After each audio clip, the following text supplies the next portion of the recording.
We are living in this totally wild paradox right now. Think about it. We have more budgeting apps, automated trackers, and shiny financial dashboards than at any other point in human history. Yet, despite having all this incredible technology literally in the palms of our hands, so many of us feel more financially stressed and disconnected from our money than ever before. So in this explainer, we're going to dive right into this disconnect and uncover why a remarkably simple, century-old Japanese method might actually be the exact cure we need for our modern spending anxiety. Look, if you've ever felt the sudden wave of anxiety right before opening your banking app, even though that app is supposed to be managing everything for you, you are definitely not alone. Your feelings are completely valid.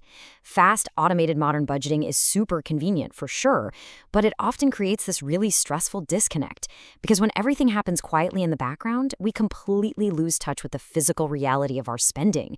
It's like we swipe a card, an app categorizes it, and we totally forget about it, right up until the end of the month when we panic because we've overshot our goals all over again. To put this into perspective, get this. A study by the Consumer Financial Protection Bureau found a pretty startling statistic. They found that while a massive 96% of people report having made a budget at some point, only a tiny 12% actually check it daily. When we let our apps automate everything, we fall right into that classic out of sight, out of mind trap. The app is doing all the complex math, sure, but we aren't doing the mindfulness. We're just not engaged. And it's exactly that lack of engagement that breeds our underlying financial stress. So, we have a really direct contrast here. On one hand, digital automation is fast, it creates distance between you and your daily choices, and ironically, it can be highly stress-inducing because you aren't really in the driver's seat. On the other hand, we have the intentional psychological cure we're exploring today, Kakeibo. Kakeibo is entirely analog. It is deliberately slow. It creates acute awareness, and through that newfound awareness, it becomes incredibly stress-relieving. Section 1. What exactly is Kakeibo? Well, Kakeibo is a Japanese word that translates to household financial ledger. Basically, it's a mindful alternative to automated restriction. So instead of an app sending you a push notification yelling at you for spending too much on coffee, Kakeibo is a structured system of journaling your income and expenses by hand. And no, this isn't some fleeting new internet fad. It was actually invented way back in 1904 by Hanimotoko, who was Japan's very first female journalist. She designed this method specifically to empower households, particularly women at the time, by giving them genuine financial control through awareness rather than just, basic math. It became deeply entrenched in Japanese culture through the mid-20th century, and today, it is seeing this massive global resurgence as basically the perfect antidote to our digital fatigue. Section 2. 4 questions for financial peace.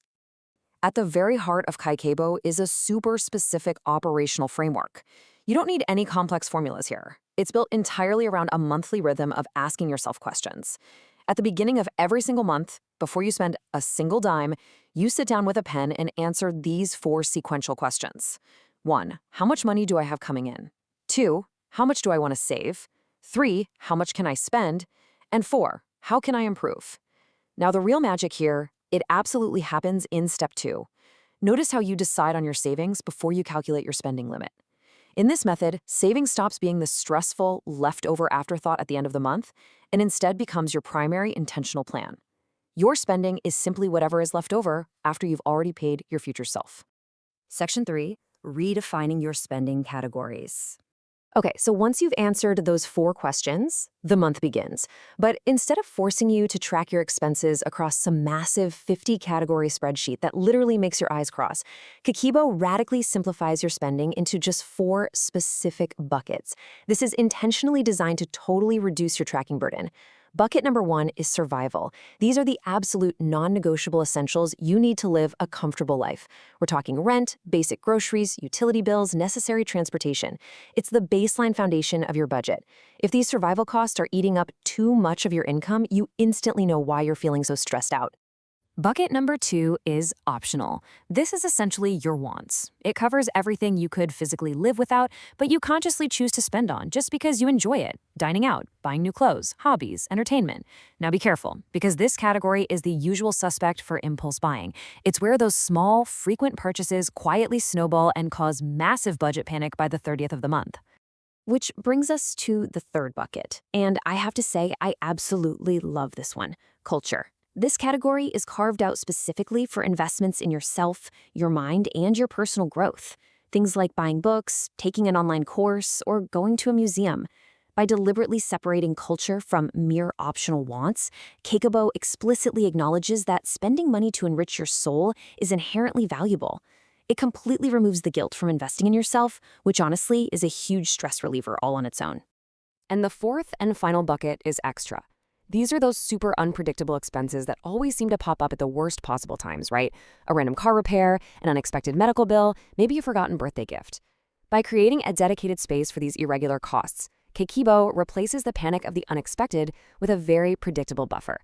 When the car suddenly breaks down, it doesn't ruin your whole budget. It just gets neatly logged into the extra column. No stress. Section 4. The power of slowing down. So now that we know the framework, let's shift gears and look at the actual physical mechanics of doing this. Because the true magic of Kakeibo, the real reason it reduces our spending stress so effectively, lies in slowing down and putting a physical pen to real paper. Take a look at a basic Kakeibo income ledger. It is wonderfully, beautifully simple. It's literally just blank lines waiting to be filled. When you sit down at the start of the month and physically write out your expected income, you are actively acknowledging your resources.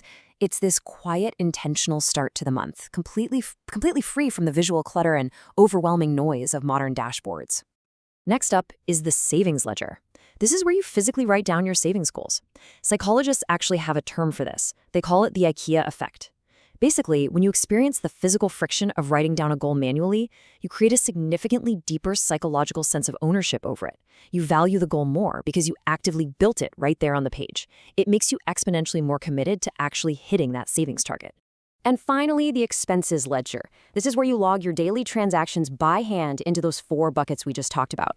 And guys, this is perhaps the absolute most crucial stress-busting elements of the whole shebang. Writing down what you spend introduces what behavioral economists refer to as the pain of paying. Think about it. When you just tap your phone or a piece of plastic, you literally feel nothing. But when you have to physically write out the words that you just spent $40 on a completely forgettable Tuesday sandwich, well, it creates a real moment of friction. In fact, studies suggest this simple act of manual tracking can naturally curb unconscious impulse buying by 15 to 20% in just your very first month. It forces you to pause and ask, wait, did I really need this? Section 5. Reflection over restriction. Now, as we move to the end of the month, Kakeibo functions not as a tool for punishment, but as an instrument of self-care and continuous improvement. It completely flips the script. You sit back down with your notebook for a calm review. You compare what you wanted to save with what you actually managed to save. You look at the totals for your 4 categories: survival, optional, culture, and extra, and you just analyze the patterns. You celebrate what went well, and you identify just one specific area you'd like to improve on for next month. The most vital shift here is that this specific practice actively replaces financial guilt with constructive mindfulness. It's never about being perfect. It's simply about being aware. I really want to leave you with this incredibly powerful thought because it perfectly encapsulates everything we've been talking about today. Kakeibo does not ask you to spend less. It asks you to spend with your eyes open. When you replace the cold, math-based restriction of automated apps with a mindful observation of a handwritten ledger, you completely eliminate the stress of the unknown. You finally stop fearing your money, and you start actually understanding it. So, my final question to you is this. Are you ready to trade the hidden, creeping stress of automation for the profound peace of intention? It honestly might just take a plain old notebook and 10 minutes a day to completely transform your relationship with your money. Grab a pen, slow down, and just give it a try. Thank you so much for joining me on this explainer, and I will see you next time.